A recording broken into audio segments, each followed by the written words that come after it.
Mesdames, Messieurs, je vous informe que les relations diplomatiques, économiques et géostratégiques entre la France et ses ex-colonies d'Afrique vont devenir de plus en plus problématiques. Et pourquoi? Parce que la France devient le problème de l'Afrique francophone.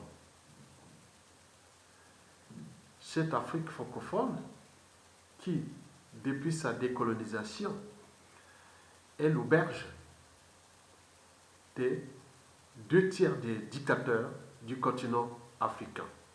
Ces dictateurs qui sont d'abord à caractère liberticide, puis antidémocratique, antisocial et surtout criminogène. Et n'oublions pas d'appropriation de leur pays comme leur propriété privée.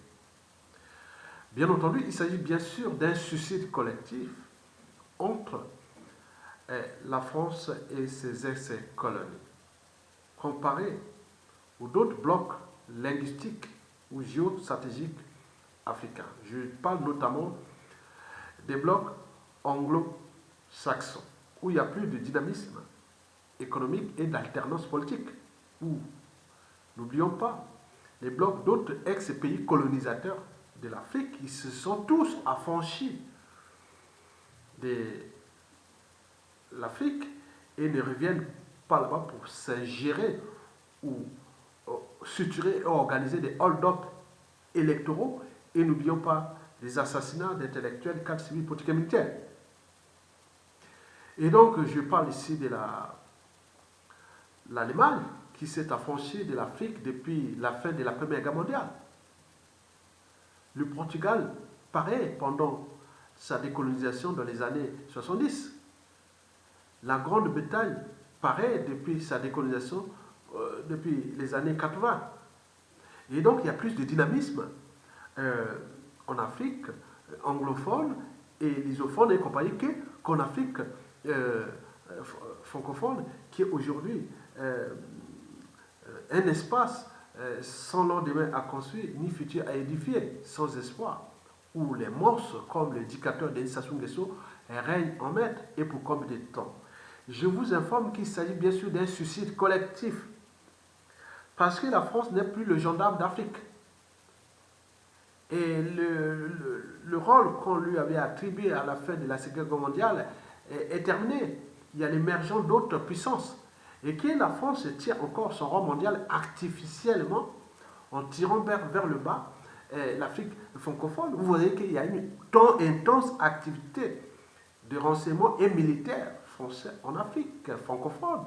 Et qui tient. Mais pour combien de temps encore? Donc nous sommes là pour alerter les uns et les autres, les consciences. Éveiller d'ailleurs les consciences. Parce que j'ai toujours dit que quels que soient les enjeux, ma conscience sera toujours au-dessus de l'appartenance. S'il y a des choses qui sont bien que la France fait en Afrique, qu'il a toujours fait, et je soutiens toujours qu'ici il y a des choses qui ne sont pas bonnes, et je dis non, c'est pas bon. Donc il faut dénoncer ce déclassement, ce déshumanisme et cette décivilisation qui se passe en ce moment en Afrique francophone. Et certains se disent à quoi ça sert d'être encore francophone en Afrique.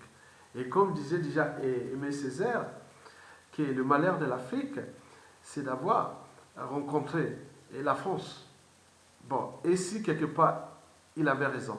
Mais je pense que j'ai moi-même reformulé sa pensée. J'ai dit, est-ce que le malheur de la France, c'est d'avoir entretenu la France-Afrique, et qui, d'ici peu, va être aussi les détonateurs de son déclassement général. Donc, moi, je suis là pour éveiller les consciences, que la France doit se décoloniser elle-même au niveau des mentalités, habitudes et comportements qui sont encore de type néocolonial. Et qu'on maintient encore les derniers jokers, les derniers sous-traitants nucléaires et autres, que le monde a changé, la culture globale est passée par là, il y a la pleine conscience et tout le monde voit tout le monde, les gens se comprennent déjà ces mécanismes globaux et qui pensent que bon, ben, cette cinquième république française devient le souci de l'Afrique francophone, mais qui aujourd'hui est en mort clinique, surendetté et tout compagnie, à cause de ceux qui ont compris que bon, ben, nous sommes l'Afrique, on est perdu. Alors que les autres avaient déjà pris le devant depuis l'ère décolonisation. Mais pourquoi la France n'est il n'y a pas des intelligences en France qui peuvent dire non, à un moment donné, il y a un souci. Mesdames, Messieurs, ceci dit, donc je vais ici vous lire les deux témoignages provenant de deux rescapés, et parmi des milliers, hein, c'est des milliers, des rescapés des jeunes Sassou, c'est des milliers. Déjà, son capital d'essai est énorme, plus de 500 000 morts, simplement pour maintenir sa tyrannie et le rang mondial de la France à cette échelle du bassin du Congo. Donc Sassou Nguesso est devenu le pompé pyromane, celui qui donne le coup bas dans toute l'Afrique francophone et notamment dans le bassin du Congo. Qu'on dit que là, Sassou, c'est les services français qui sont là. Sassou, c'est la 5e République française qui est déjà obsolète, qui est là. Donc, vous imaginez les enjeux à venir. Donc, la vidéo là va rentrer peut-être dans un cadre aussi historique. Mesdames, Messieurs, donc voici les témoignages de ces deux rescapés. Donc, l'article a été publié dans Mwinda.org, que je mettrai d'ailleurs le lien en bas pour que vous puissiez aller lire l'article, la preuve. Bon, d'accord. Donc, je vais lire cet article-là. C'est écrit « Qu'est-ce qu'on apprend des choses sur les méthodes du vieux dictateur congolais et ses hommes. Les langues se délient. Les médias de Sassou et ses valets vous feront haïr les opprimés et aimer l'oppresseur. Sassou, qu'est-ce qu'on en apprend des choses sur les méthodes du vieux dictateur congolais et ses hommes. Les langues se délient. Nous avons choisi de publier ces témoignages de Jean Ngouabi et de Marian Mazimba Ewango, deux anciens prisonniers de Sassou, terrassés par la douleur d'avoir perdu un compagnon de lutte, Augustin Kalakala, mort il y a 2 jours, des suites des sévices subis il y a 3 ans dont il ne s'est jamais remis. Une disparition qui suscite l'émoi auprès des Congolais. Premier témoignage. Jean Ngouabi a dit ceci.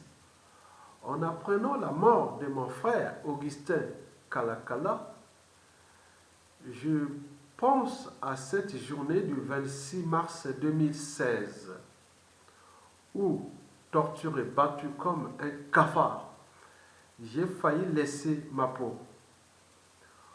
Aujourd'hui même, ayant perdu la moitié de ma vue, il me regarde comme la peste. Mais tout est entre les mains de Dieu. Merci Seigneur. Bon, Jean Ngouabi, c'est l'un des compagnons de Jean-Marie Michel Mokoko pendant les présidentielles anticipées de mars 2016. Donc, Jean Ngouabi, comme le nom l'indique, il est originaire de la région de Sassou Nguesso, mais qui fait partie de la tribu de Jean-Marie Michel Mokoko et de moi aussi. Donc, je ne veux pas rentrer en détail. Nous, à travers ces témoignages, j'étais même surpris parce qu'avec ces témoignages, il va certainement peut-être avoir des soucis. Mais nous veillons à la liberté et la dignité et au caractère sacré de la vie humaine de Jean Ngouabi. Que de Sassou Nguesso, après avoir lu, que je vais lire ces témoignages, qui ne viennent pas envoyer ces sbires, ces empoisonneurs pour l'achever. Mais il a bien parlé en tant qu'humain. Il n'a pas attaqué ni Sassou Nguesso autre. Il a dire autant qu'humain ce qui s'est passé à Kalakala. Donc, il s'en souvient de ce qui s'est passé à lui. Donc, les gens du régime ne prenaient pas ça comme si c'est quelqu'un qui vient vous attaquer. Non. Donc, il est dans son indignation, oui, avec ses émotions, de ce qui s'est passé à Augustin Kalakala, qui faisait partie du bureau politique ou même de l'état-major de André Okombi Salsa, qui aussi est quelque part dans les gens du dictateur Denis Sassou Nguesso, qui, comme Mokoko, ont tous été condamnés à 20 ans de travaux forcés. Mesdames et messieurs, le deuxième témoignage est de Mazimba Ewango. C'est un professeur d'université. Donc voici ce qu'il a écrit. Il me semble qu'il avait aussi rejoint Jean-Marie Michel Mokoko. Et le président élu congolais, son trône, qui est emprisonné sous ordre de la France-Afrique, avec la complicité du dictateur Denis Sassou Nguesso. En réalité, Jean-Marie Michel Mokoko, c'est le président non seulement de Sassou Nguesso, mais aussi de la France-Afrique. Et donc, vous imaginez, au niveau de la conscience universelle, les gens disent, non, mais combien de temps, combien encore la France va-t-elle continuer à jouer ces jeux-là, au niveau de la conscience mondiale? C'est des choses qu'il n'y avait pas Internet et demain. Donc, ça fait partie des contentieux historiques au niveau diplomatique, économique, géostratégique et compagnie. Donc, nous sommes là pour éveiller la conscience des uns et des autres. Et surtout en tenant compte que derrière les relations diplomatiques, économiques, géostratégiques, autres, c'est quand toujours les relations sociales. Entre confiance, méfiance, et n'oublions pas la psychanalyse, c'est que les gens ont de la tête. Nous avons des problèmes de tribus, des problèmes de géopolitique et de compagnie. On ne sait pas qui est qui sera demain à la place du ministre des Affaires étrangères pour venir négocier avec la France, ministre de l'économie et de la finance, qui sera président d'ici 20, 30 ans, 40 ans. Donc, on ne sait pas. Je suis sûr et certain, dans 97%, ce seront des victimes de la France-Afrique de Sassou Nguesso. Mesdames et messieurs, le professeur Marion Mazimba Ewango, un monsieur d'une intelligence supérieure, d'une élocution sans borne, et quelqu'un que je respecte beaucoup au point de vue intellectuel.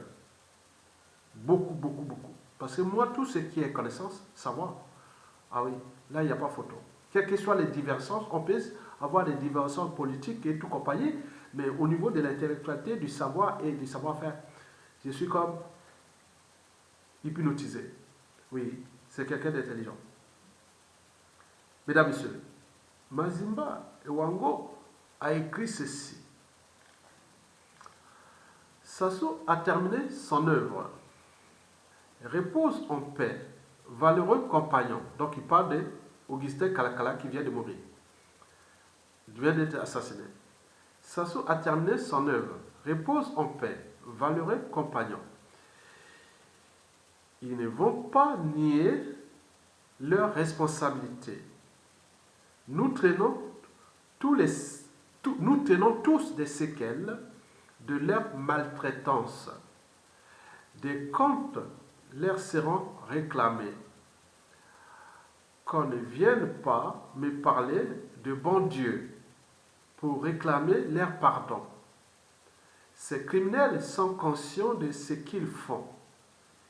Ils ne méritent pas mon pardon. Assassinat programmé. Un mode d'élimination retard pour les opposants congolais. Tous ceux qui sont passés dans les geôles officielles et surtout clandestines de Sassou doivent s'inquiéter de leur santé.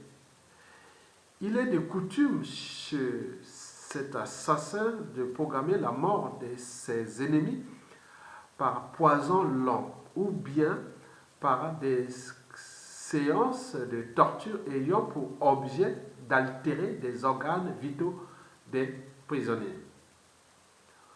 Ainsi, nous sommes nombreux à traîner des séquelles. Bien chanceux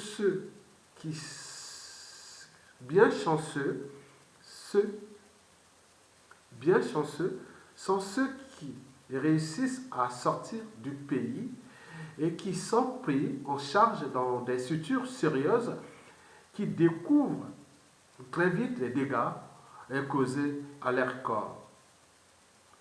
J'ai lu de nombreuses récriminations de la part des opposants Internet à l'encontre des opposants intramuros. Il y en a même qui se sont fait une spécialité de dénoncer les opposants qui réussissent à sortir pour des courts séjours en Europe. Combien d'entre ces procureurs du virtuel se préoccupent vraiment du sort de ceux qu'ils vilipendent à longueur de journée pour se rendre importants devant leur plat de semoule attablés en compagnie de leur famille sécurisée par les caisses d'allocation familiale françaises. Combien de morts faut-il encore compter pour que tous nous prions conscients de la nécessité d'arrêter définitivement ce massacre? On m'a souvent demandé pourquoi je déteste tant Sassou et pourquoi je n'ai pas peur de l'insulter. Question idiote s'il en faut. Devrais-je continuer d'avoir peur d'un C qui a déjà programmé ma mort? À la DGST, là encore, ils ont peur de te tuer directement. Mais quand ils te placent à Pila, personne ne sait où tu es. Si tu n'as pas de chance, tu finis dans un tonneau d'huile moteur jeté dans le fleuve Congo. C'est là où il est bien d'être très connu et que les gens parlent de toi et publient sur toi dans les réseaux sociaux.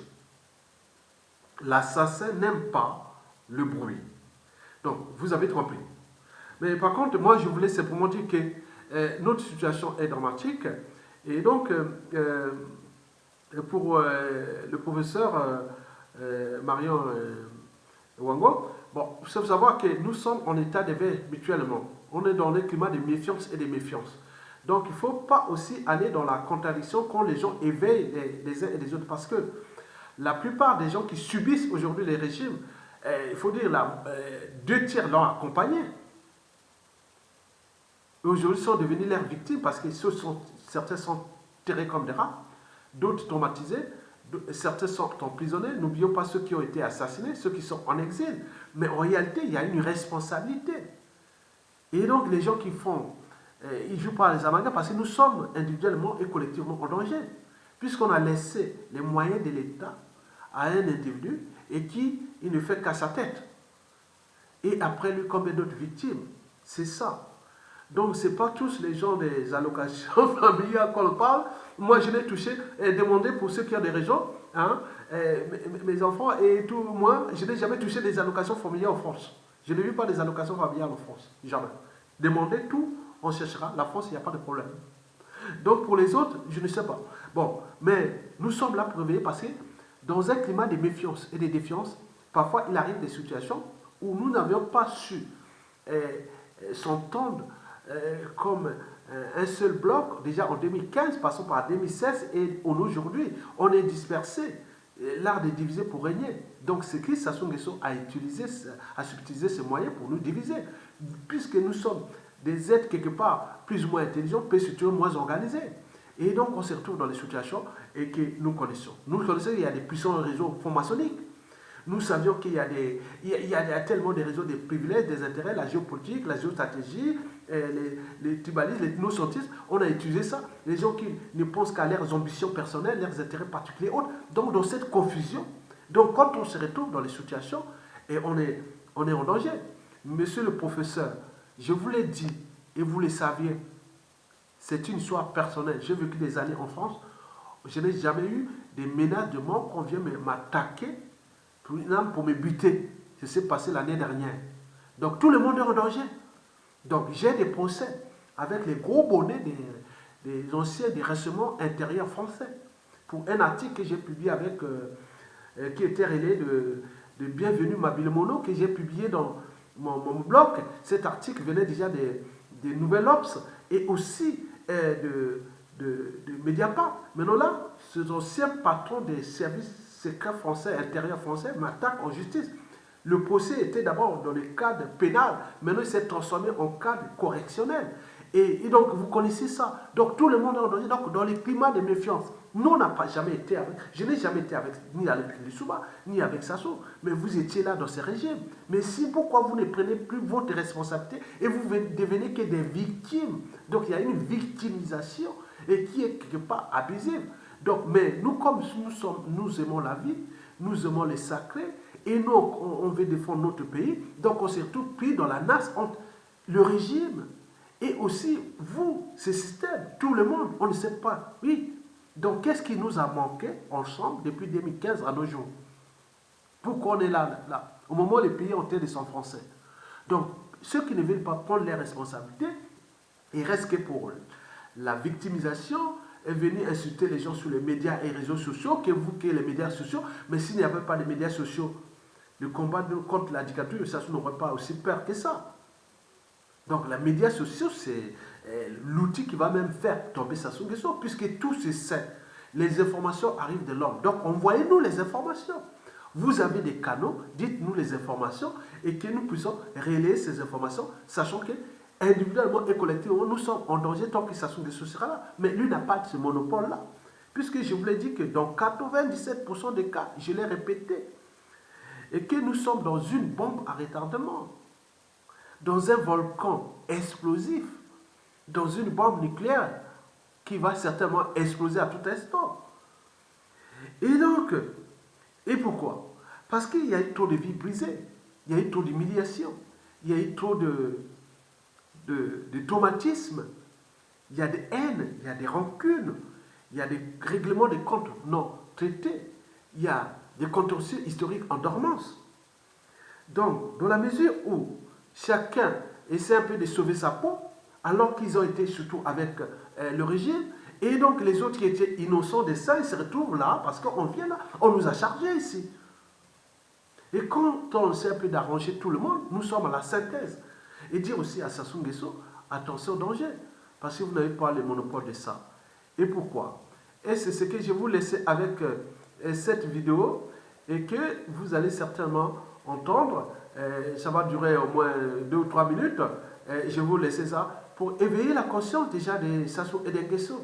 Parce que l'après Sassou Nguesso ne va plus se passer comme en 1991. Parce que je vous dis que c'est une boule de feu qui est là. On ne sait pas comment contrôler cette énergie et qui va certainement arriver à tout instant. Sassou, toute chose a un début et une fin.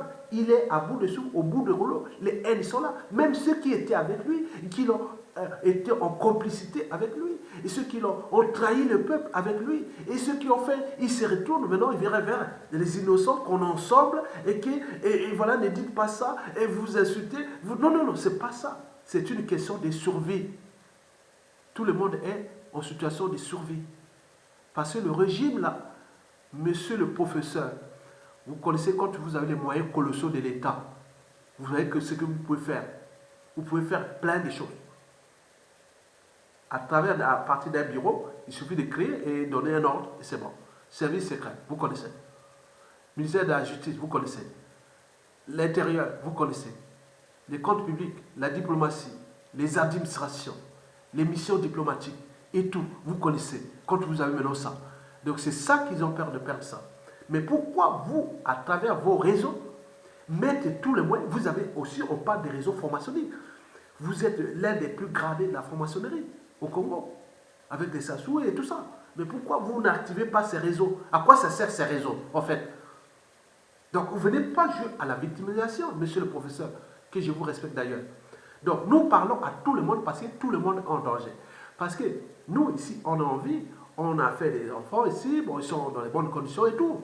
Mais je vous dis sincèrement, pour le pays, 99% de nos origines, notre patrimoine, tout est au pays là-bas. Les gens sont en train de mourir. Moi, ma famille, elle peut se décimer. Et donc, nous, on est là, on va dire, ah oui, mais ceux qui ont commis des erreurs, et venez, puisque vous... Non, non, non, non. Il faut avoir l'esprit critique. Il faut avoir une part de la conscience. La conscience doit toujours être au-dessus de l'appartenance. Et quels que soient les enjeux, vous devez toujours dire non, quelque part, il y a une responsabilité administrative, une responsabilité politique, la responsabilité historique. Donc, vous avez ces responsabilités. Il y a une comptabilité aussi. Mais donc, vous ne devez pas jouer être au même niveau des victimes, comme ceux du pôle, comme ceux du pays, qui tout le monde, et même ceux qui sont ici traqués. Vous avez entendu Bernard Pongui qui dit que bon, et les gens cherchent à l'éliminer, mais il y a eu beaucoup d'éliminations au Canada déjà, en France, et partout, donc on est en danger. Donc, je vous dis simplement de prendre votre responsabilité, que la situation devient très tendue. Mais il me semble que quand un régime politique commence à dévorer tout le monde, au moment où Sassou Nguesso, en apparence, il est imperturbable ou serein, mais en aparté ou en secret, il est terrifié. Il ne sait plus distinguer le vrai du faux. Et donc, il est perdu. Donc, il sait bien qu'il a dû faire la lecture de la suite des dictatures.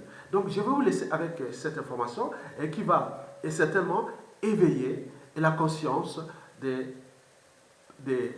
partisans du dictateur et que vous avez dit quelque part, qui vous traite de... Voilà, donc c'est leur monde. Hein. Donc, je n'ai pas trouvé le terme que vous avez utilisé, que j'ai aimé. Voilà. Donc, mais toute chose a un début, une fin.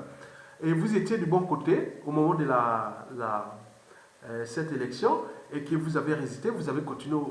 On retiendra ça. Il y a des circonstances atténuantes, il y a beaucoup de choses qu'on connaît que vous étiez des côtés. Donc continuez, au lieu de se terrer et activer les réseaux, donner des informations et autres pour que ça les perturbe et pour qu'on va jusqu'au bout. Mais pas aller se terrer, attendre que, bon voilà, que j'ai été victime.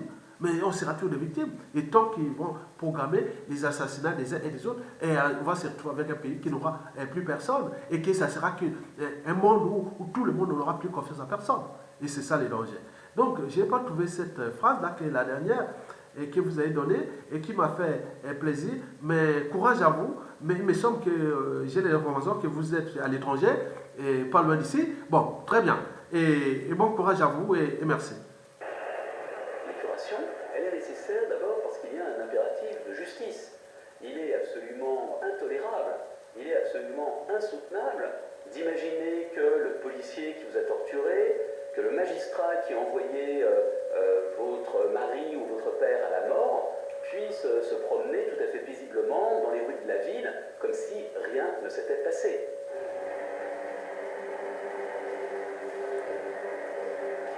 Au moment de la libération, on commence à voir en France, notamment à la part de Macky, des exécutions sommaires de miliciens, de gendarmes, de policiers, donc de gens qui luttent de certaine manière contre les résistants. Mais aussi, on exécute ici ou là des commerçants, des épiciers, des gens qui ne veulent pas collaborer avec la résistance. Bon, il y a déjà un certain nombre de phénomènes qui seront ceux qui marqueront l'épuration dite sauvage. Au moment où la tension est peut-être la plus forte, il n'y a pas du tout d'opposition entre l'idée d'abattre quelqu'un et l'idée que ce serait contraire à la justice. Au contraire, c'est parce qu'il y a eu l'occupation, les massacres, le rôle de la milice, qu'il est juste de s'en prendre à ces gens-là.